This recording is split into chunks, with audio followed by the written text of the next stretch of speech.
Guys, kain kami. Kain, pagkain ng mga katulong. Mga bayani ng Pilipinas kuno. Bayani ng Lunchtime. Pilipinas, ang utak na sa Pinoy. Bayani ng Pilipinas kuno. Kami. Ang isip nasa bansang Pinas. Wala rin ako napapakinabangan. Bayani daw, wala. Silang nakikinabang Sa natin. gobyerno. Yung mga remittance natin, silang nakikinabang. Hindi naman nila ginagaling mo. Diba?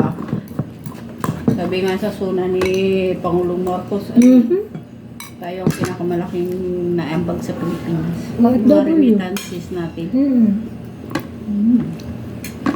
Alam mo magkano? Nasa 37 billion. Pag sa atin tayo mababa ang palin Yun na yung tayo. ambag natin sa ekonomiya ng Pilipinas.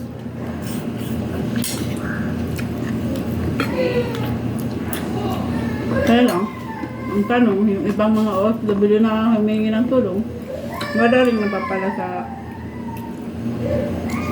humingi ng tulong sa gobyerno, hindi rin na-actionan, di ba?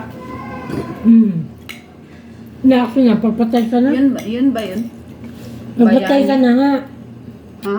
Pagpatay ka na sa...